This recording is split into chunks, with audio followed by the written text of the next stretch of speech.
In our last video, we discovered that the Jesuits has a keen interest in America, and in this video, with the aid of the Bible, we will discover why.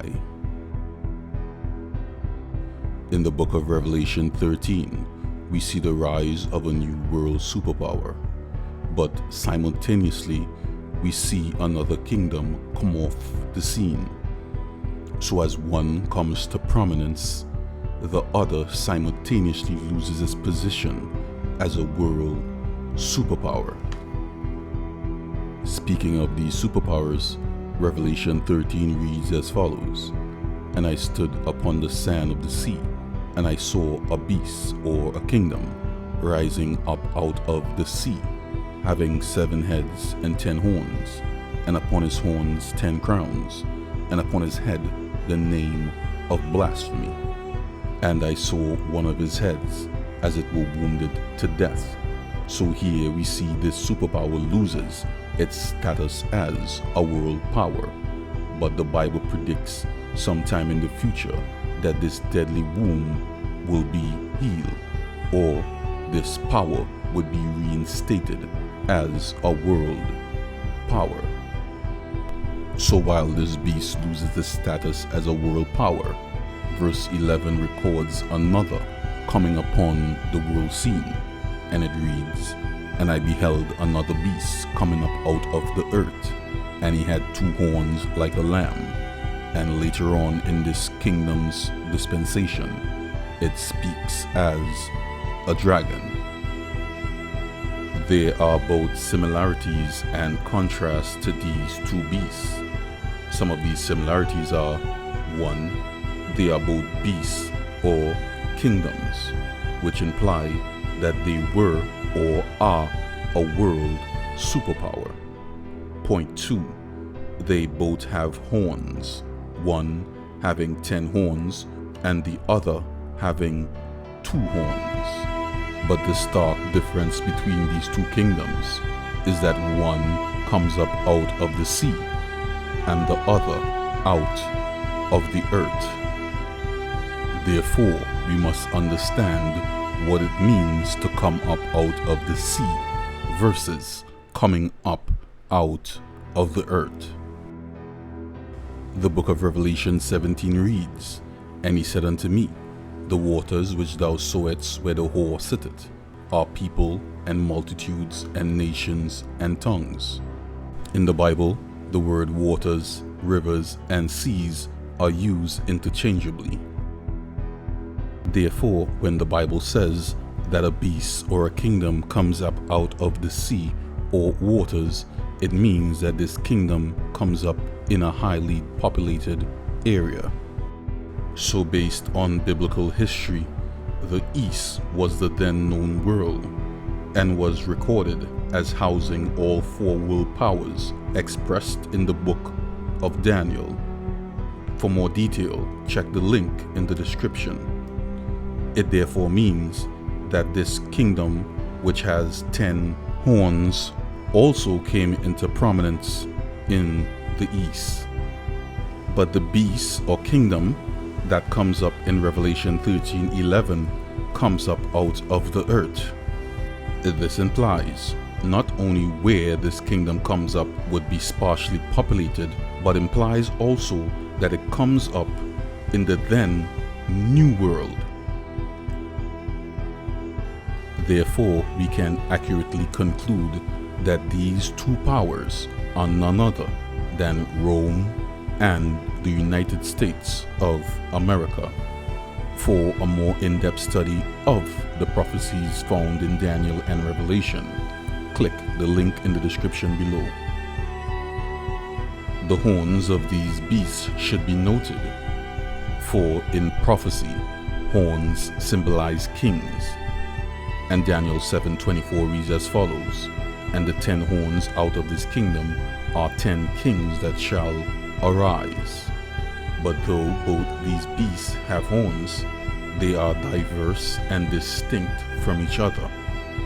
Speaking of Rome, Rome had 10 horns, and upon each horns had crowns. But speaking of America, America's two horns had no crown, but they were like a lamb.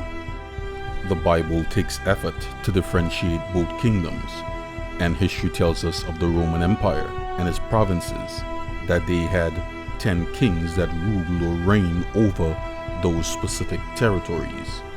But the horns of America had no crown, but was lamb-like.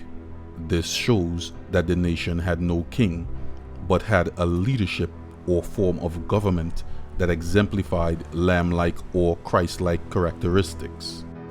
And these horns are its views on a republican form of government and its Protestant view of worship. And these horns are ratified in the Constitution of America. So the policies found in the Constitution of America is lamb-like in nature. Therefore, if Rome is to once again become a world superpower, they must first topple America, but more so, it must infiltrate and tear down the Constitution of America. For the Constitution of America is lamb-like, therefore the country speaks as a lamb. But if the Constitution can be changed or amended to suit the purpose of Rome, then, as prophesied in the Bible, America will speak like a dragon. I, Amy Coney Barrett, do solemnly swear. Democrats call it a rush job. A Supreme Court takeover, 30 years in the making. It is a system that has become toxic. And behind the scenes, one powerful Republican senator. Mitch McConnell is a tactical genius. He has succeeded in establishing a conservative court for the next couple of decades at least. Now on Frontline, we're living in the era of the McConnell court now. Supreme Revenge, Battle for the Court. This is a Fox News alert. U.S. Supreme Court Justice Ruth Bader Ginsburg has died at the age of 87. The pioneer of women's rights and gender equality. President Trump may have the opportunity to nominate a third person. The president is at a rally right now. Do you think he knows that this happened? I mean, this is going to happen. It was a surreal moment where something country-changing was happening, and you have the President of the United States standing on stage unaware. As he left the stage, a reporter delivered the news.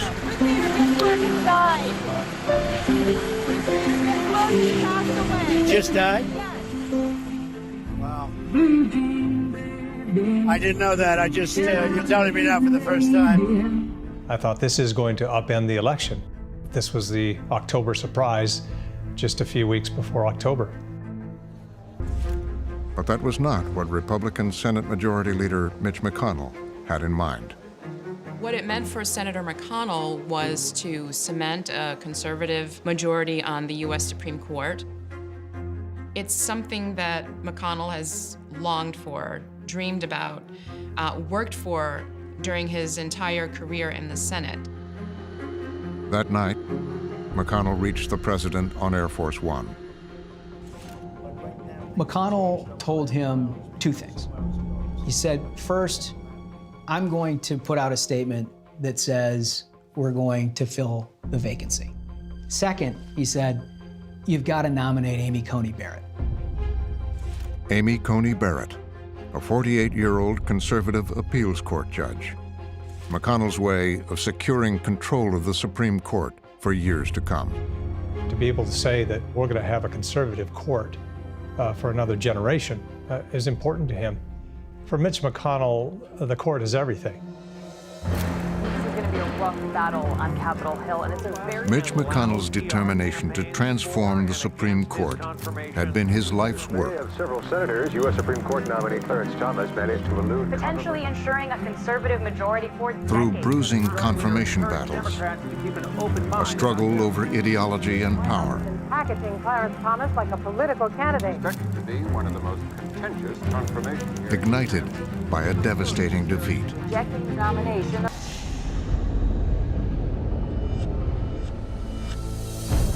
Once again, it was Mitch McConnell's moment. He was ready.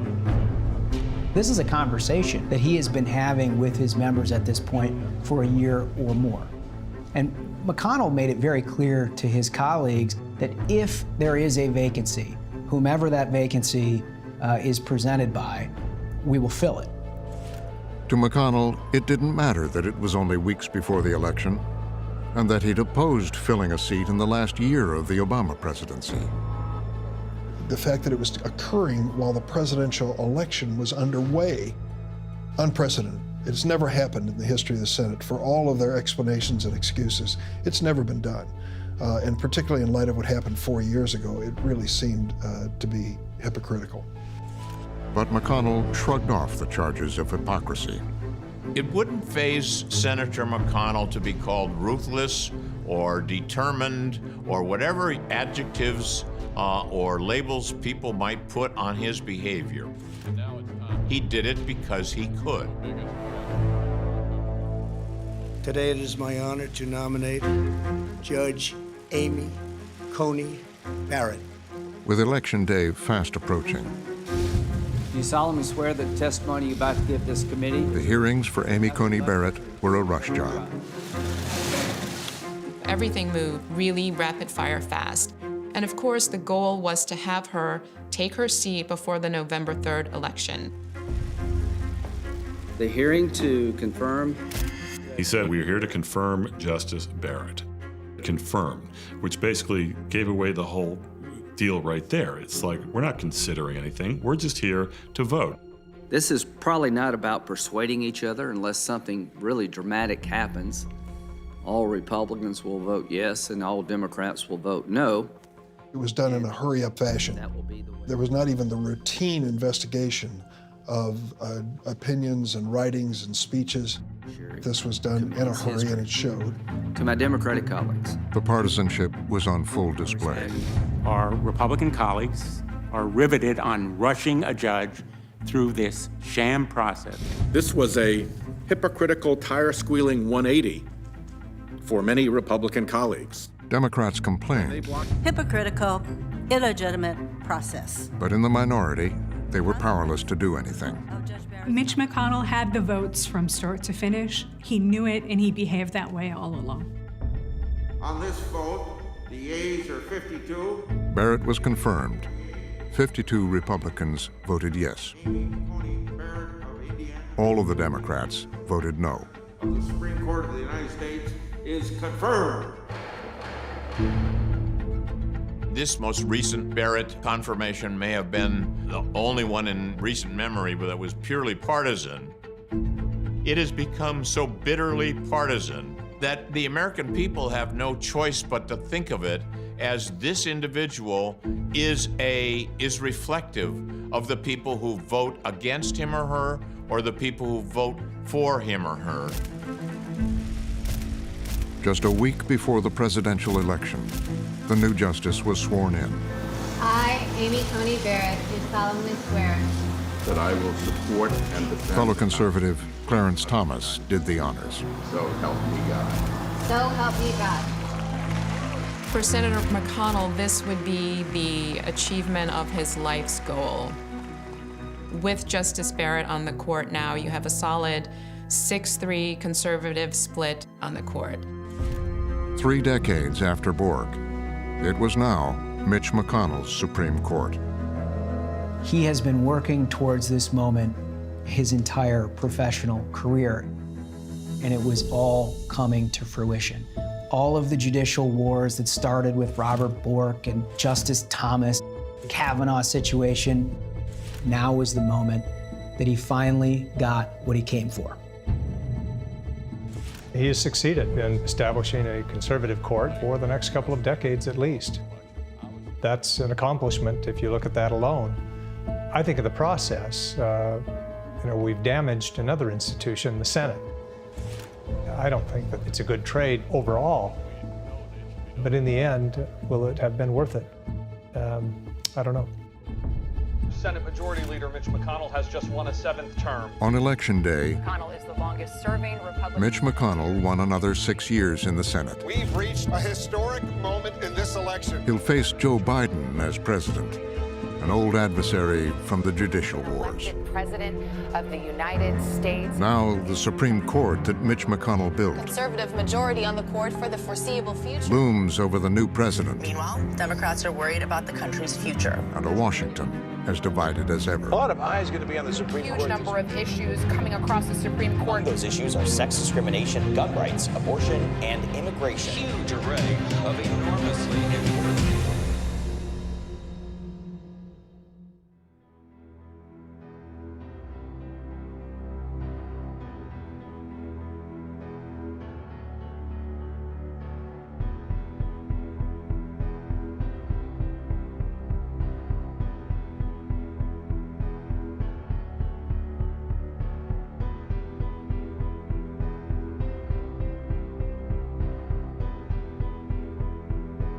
In our last video, we saw men who died to protect the freedoms of America. Could it be that they foresaw these events? But the Bible predicts that one day the horns of America will no longer be lamb-like, but will speak as a dragon. And when this happens, the Bible states the following: "And he, America, exerciseth all the power of the first beast, Rome, before him, and causeth the earth and them that dwell therein to worship the first beast, whose deadly wound was healed." So freedom of choice, freedom of worship, freedom of expression will no longer be regarded, and we will be forced by law to worship on a day specified by the government. This day the Bible calls the mark of the beast. Revelation reads, "And he, America, had power to give life unto the image of the beast, that the image of the beast should both speak and cause that as many as would not worship the image of the beast should be killed.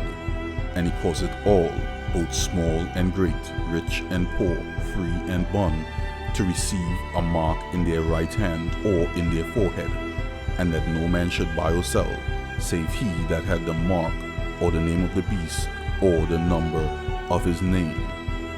So when this day of worship is set up, men would be threatened with death and even economic restrictions, so as to coerce them to keep this false day of worship. So while we are busy with everyday life, or even the fear of this pandemic, the Jesuits are making great inroads towards tearing down the lamb-like horns. Knives, or you can use whatever. It's the soul that is corrupt. And how we get back to a moral rebirth in this country, I don't know, since we are slowly eroding religion at every opportunity that we have. Probably we should be debating a bill requiring every American to attend a church of their choice on Sunday to see if we can get back to having them.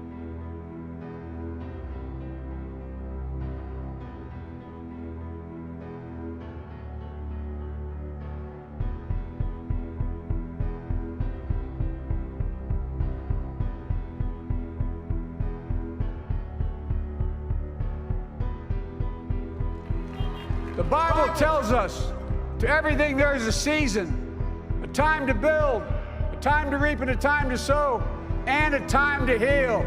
This is the time to heal in America.